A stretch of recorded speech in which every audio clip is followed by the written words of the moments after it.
नमस्कार, स्वागत है आपका राजकीय उच्च माध्यमिक विद्यालय धनवाड़ा की ओर से चलाई जाने वाली हिंदी ऑनलाइन क्लास में। अभी तक हमने विकारी शब्दों में संज्ञा, सर्वनाम और विशेषण पढ़ लिए हैं। अब हम पढ़ेंगे क्रिया। क्रिया, आइए परिभाषा देखते हैं। जिस शब्द से कार्य के करने अथवा होने का बोध होता है उसे क्रिया कहते हैं। कार्य के करने या होने का बोध होता है। अब हम देखेंगे क्रिया का अर्थ। क्रिया का अर्थ है करना। आपने कई बार सुना होगा धातु। तो ये धातु क्या है? धातु क्रियापदों का मूल रूप ही धातु कहलाता है। और जब मूल रूप में ना लग जाता है, जैसे खाना, खाना क्रिया है लेकिन उसका मूल रूप है खा, और खा में जब ना लगा तो बनती है क्रिया। यानी खा, पी, तो खा खाना, पी पीना। तो क्रिया का मूल रूप धातु कहलाता है, और जब क्रिया के मूल रूप में ना लग जाता है तब वो धातु के मूल रूप में जब ना लग जाता है तो वो बन जाती है क्रिया। वाक्य में कर्ता, कर्म तथा काल की जानकारी भी हमें क्रिया से होती है। यानी वाक्य का जो कर्ता है वो स्त्रीलिंग है, पुल्लिंग है, एक वचन है, बहुवचन है, तो ये सब भी हमें क्रिया से पता चलता है। तो कहते हैं राम जाता है, सीता जाती है, तो जाता है, जाती है से ही हमें पता चल जाता है कि कर्ता किस तरह का है। काल, कर्म, एक कर्मक, द्विकर्मक, तो क्रिया पर जैसे किसी भी वाक्य में क्रिया का जो प्रभाव कर्म पर पड़ता है तो सकर्मक, और अगर कर्ता पे पड़ता है तो वो अकर्मक।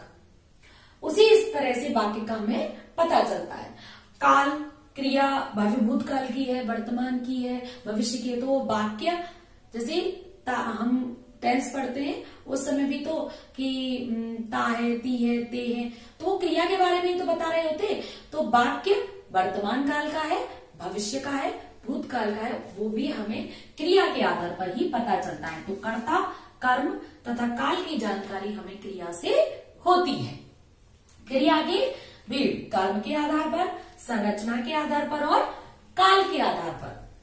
कर्म के आधार पर सकर्मक क्रिया और अकर्मक क्रिया। कर्म के आधार पर कितने भागों में बांटा गया है? 2, सकर्मक और अकर्मक। जिस वाक्य में कर्म होता है या क्रिया का प्रभाव कर्म पर पड़ता है, सकर्मक। क्रिया का प्रभाव कर्ता पर पड़ता है, अकर्मक। सकर्मक क्रिया 2 प्रकार की होती है, एक कर्मक और द्विकर्मक। संरचना के आधार पर इसको 5 भागों में बांटा गया है। संयुक्त क्रिया, नाम धातु क्रिया, प्रेरणार्थक क्रिया, पूर्वकालिक क्रिया और कृदंत क्रिया। और काल के आधार पर भूतकालिक क्रिया, वर्तमानकालिक क्रिया और भविष्यकालिक क्रिया। यानी समय के आधार पर वो क्रिया भूतकाल की है, वर्तमान काल की है या भविष्य काल की है।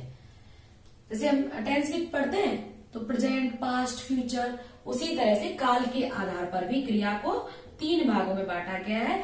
10वीं कक्षा में अक्सर ये प्रश्न आ जाते हैं कि कर्म के आधार पर कितने भागों में बांटा गया है, संरचना के आधार पर कितने भागों में बांटा गया, उनके नाम लिखिए। काल के आधार पर कितने भागों में बांटा गया है, क्रिया को उनके नाम लिखिए। तो एक बार हम फिर से देखते हैं। कर्म के आधार पर सकर्मक और अकर्मक। सकर्मक को पुनः 2 भागों में, एक कर्मक और द्विकर्मक। संरचना के आधार पर 5 भागों में, पहला संयुक्त क्रिया, दूसरा नाम धातु क्रिया, तीसरा प्रेरणार्थक क्रिया, चौथा पूर्वकालिक क्रिया और 5वां है कृदंत क्रिया। काल के आधार पर भूतकाल क्रिया, वर्तमानकालिक क्रिया और भविष्यकालिक क्रिया। अब हम एक एक पर इसको पुनः विचार करेंगे और उनके उदाहरण देखेंगे। तो सबसे पहले हम शुरू करते हैं कर्म के आधार पर क्रिया। तो अब हम पढ़ेंगे कर्म के आधार पर क्रिया। कर्म के आधार पर क्रिया को 2 भागों में बांटा गया है, सकर्मक क्रिया और अकर्मक क्रिया। सकर्मक क्रिया, जिस क्रिया का फल कर्ता को छोड़कर कर्म पर पड़े। जिस क्रिया का फल कर्ता को छोड़ प्रभाव, जिस क्रिया का फल या प्रभाव कर्ता को छोड़कर कर्म पर पड़े वह सकर्मक क्रिया कहलाती है। जैसे बच्चा चित्र बना रहा है, अब क्या बना रहा है? चित्र। गीता सितार बजा रही है, क्या बजा रही है? सितार। तो क्रिया में क्या या किसको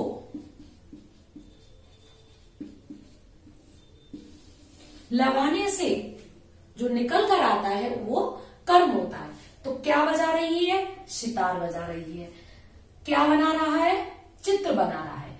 तो जिस क्रिया का फल कर्ता को छोड़कर कर्म पर पड़े वह सकर्मक क्रिया कहलाती है। सकर्मक क्रिया के दो भेद हैं, एक कर्मक और द्विकर्मक। एक कर्मक जैसा कि नाम से स्पष्ट है कि जिसमें एक कर्म हो, जिस वाक्य में क्रिया के एक कर्म प्रयुक्त हो।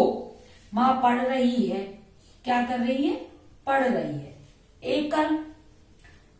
द्विकर्मक में एक से दो, जिस वाक्य में क्रिया के साथ दो कर्म प्रयुक्त हो।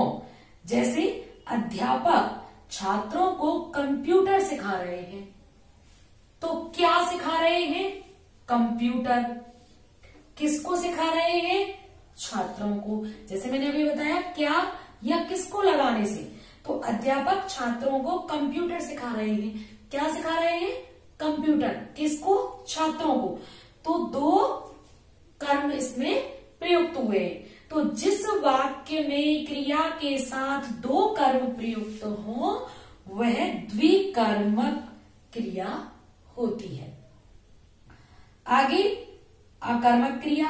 तो जिस वाक्य में क्रिया का फल यानी प्रभाव केवल कर्ता पर पड़ता है, उसे कर्म की वहां संभावना नहीं रहती, उसे अकर्मक क्रिया कहते हैं। जैसे आशा सोती है, तो क्या सोती है? किसको सोती है? मतलब यहां पर कर्म की आवश्यकता नहीं है, इसमें कर्म नहीं है, तो ये होगी अकर्मक क्रिया। फिर से कर्म के आधार पर क्रिया को दो भागों में बांटा गया है, सकर्मक क्रिया और अकर्मक क्रिया। सकर्मक क्रिया को पुनः दो भागों में बांटा गया है, एक कर्मक और द्विकर्मक। सकर्मक क्रिया में क्रिया का प्रभाव कर्म पर पड़ता है, अकर्मक क्रिया में क्रिया का प्रभाव कर्ता पर पड़ता है। सकर्मक क्रिया में दो भेद हैं, एक कर्मक और द्विकर्मक। एक कर्मक में जहां वाक्य में एक कर्म प्रयुक्त हो और द्विकर्मक में दो कर्म प्रयुक्त हो। जैसे मां पढ़ रही है, इसमें एक कर्म है, और अध्यापक छात्रों को कंप्यूटर सिखा रहे हैं, इसमें दो कर्म है। और जब हमें कर्म की पहचान करनी है तो क्रिया में क्या और किसको लगाने से कर्म निकल कर आता है। अब हम पढ़ेंगे आगे संरचना के आधार। आगे पढ़ते हैं संरचना के आधार पर क्रिया, यानी वाक्य में किस तरह से क्रिया का प्रयोग हो रहा है, तो उसके आधार पर संरचना के आधार पर बांटा गया है। संयुक्त क्रिया, जब दो या दो से अधिक भिन्न अर्थ रखने वाली क्रियाओं का मेल हो, यानी दो या दो से अधिक क्रियाओं का प्रयोग हो रहा है और एक दूसरे से उनका अर्थ भी भिन्न है, उसे संयुक्त क्रिया कहते हैं। जैसे अतिथि आने पर स्वागत करो, तो अतिथियों का आना और स्वागत करना अलग अलग क्रिया है और उनका अर्थ भी अलग अलग है। संयुक्त क्रिया जो होती है उसमें एक होती है मुख्य क्रिया, और जैसे आना ये है मुख्य क्रिया और स्वागत करना उसकी सहायक क्रिया। तो एक से अधिक भी सहायक क्रिया एक वाक्य में हो सकती है। तो फिर से देखते हैं संयुक्त क्रिया, जब दो या दो से अधिक भिन्न अर्थ रखने वाली क्रियाओं का मेल हो उसे संयुक्त क्रिया कहते हैं। नाम धातु क्रिया, संज्ञा, सर्वनाम, विशेषण जब क्रिया धातु की तरह प्रयुक्त होते हैं उन्हें नाम धातु शब्द कहते हैं। इन नाम धातु शब्दों में जब प्रत्यय लगाकर क्रिया का निर्माण होता है तब भी शब्द नाम धातु क्रिया कहलाती है। सीधा सीधा है, संज्ञा सर्वनाम विशेषण में प्रत्यय लगाकर क्रिया बनाई जाती है, उसे नाम धातु क्रिया कहते हैं। जैसे हाथ संज्ञा है, हत्या नाम धातु की तरह प्रयोग में लिया जा रहा है, जिसमें हथियाना क्रिया है।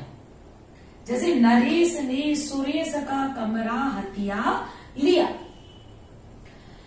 आप सर्वनाम है, अपना नाम धातु की तरह प्रयोग में लिया जा रहा है, और अपनाना इसमें क्रिया है। जैसे विनीता सुमन के विवाह की जिम्मेदारी अपना चुकी है।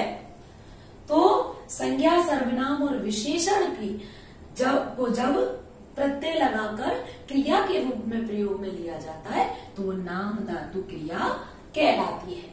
तो अभी तक आपने पढ़ा कर्म के आधार पर क्रिया, और अब हम पढ़ रहे हैं संरचना के आधार पर क्रिया में। सबसे पहले हमने पढ़ा संयुक्त क्रिया। जब दो या दो से अधिक भिन्न अर्थ रखने वाली क्रियाओं का मेल हो उसे संयुक्त क्रिया कहते हैं। और जब संज्ञा सर्वनाम विशेषण में प्रत्यय लगाकर क्रिया का निर्माण होता है उसे नाम धातु क्रिया कहते हैं। और अब आगे हम पढ़ेंगे प्रेरणार्थक। रचना के आधार पर में प्रेरणार्थक क्रिया। जब कर्ता स्वयं कार्य का संपादन न कर किसी दूसरे को करने के लिए प्रेरित करे या करवाए, यानी वो स्वयं कार्य ना करे, किसी दूसरे से करवाए, तो वो क्रिया कहलाती है प्रेरणार्थक क्रिया। जैसे सरपंच ने तालाब बनवाया, तो उसने खुद नहीं बनाया, बनवाया, तो ये क्रिया कहलाएगी प्रेरणार्थक क्रिया। अब हम पढ़ेंगे पूर्वकालिक क्रिया। जब किसी वाक्य में दो क्रियाएं प्रयुक्त हुई हों तथा उनमें से एक क्रिया दूसरी क्रिया से पहले संपन्न हुई हो तो पहले संपन्न होने वाली क्रिया पूर्वकालिक क्रिया कहलाती है। जैसे कहते हैं बलवीर खेलकर पढ़ने बैठ गया, तो खेलकर यानी खेलने की क्रिया पहले संपन्न हुई, उसके बाद पढ़ने की क्रिया प्रारंभ होगी। तो इस तरह से जब दो क्रियाएं प्रयुक्त हुई हो और एक क्रिया दूसरी क्रिया से पहले संपन्न हुई हो तो पहले संपन्न होने वाली क्रिया पूर्वकालिक क्रिया कहलाती है।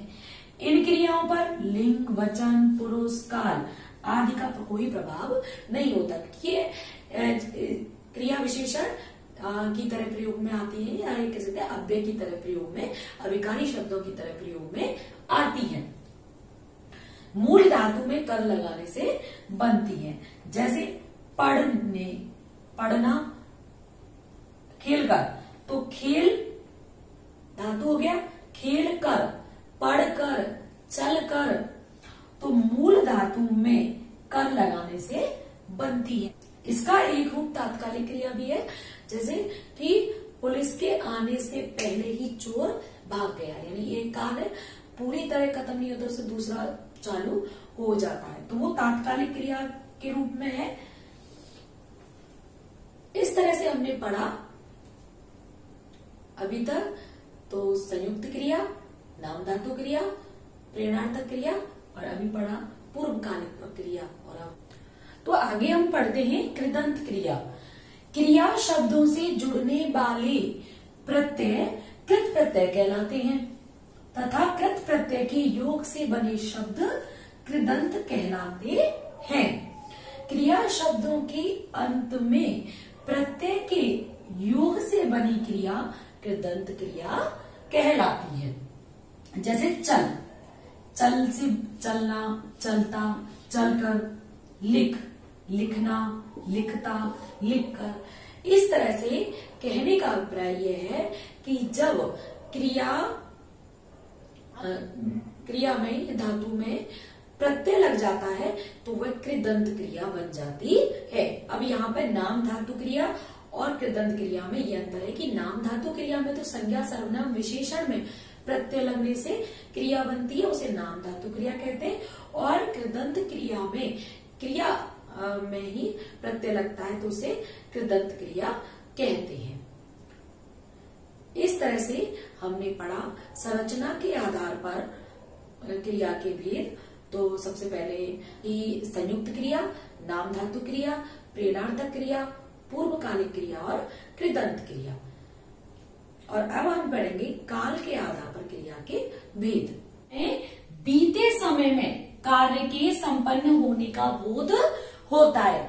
जैसे हम पढ़ते हैं पास्ट टेंस इंग्लिश में, उसी तरह से क्रिया का वह रूप जिसमें जो समय निकल चुका है, जो पास्ट में हमारे बीत चुका है, तो क्रिया का वह रूप जिसमें बीते समय में कार्य के संपन्न होने का बोध होता है, उससे भूतकालिक क्रिया कहते हैं। वह विदेश चला गया, चला गया, तो ये समय, ये जो क्रिया हुई वो पहले हो चुकी थी।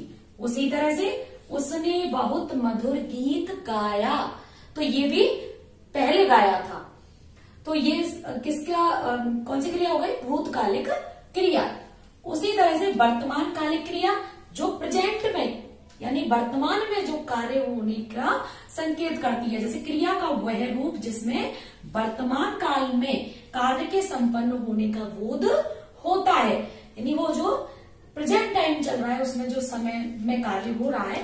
जैसे गीता हॉकी खेल रही है, विमल पुस्तक पढ़ रहा है, तो ये क्रिया कब हो रही है? वर्तमान काल में।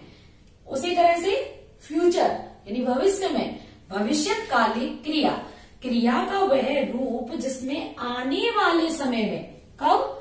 आने वाले समय में कार्य के संपन्न होने का बोध होता है। जैसे कि हम कहेंगे कि आप नौकरी लगेंगे, तो ये आपका भविष्य है।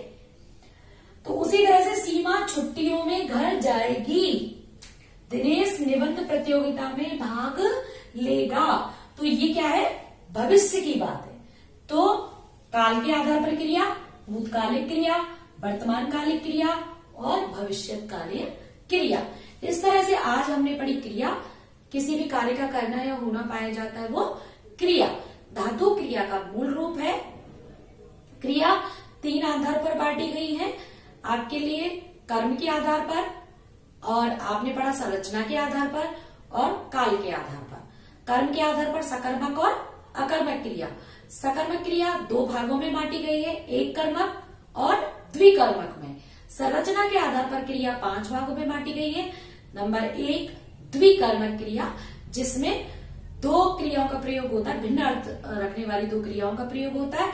नाम धातु क्रिया, जिसमें संज्ञा सर्वनाम और विशेषण में प्रत्यय लगने से क्रिया बनती है।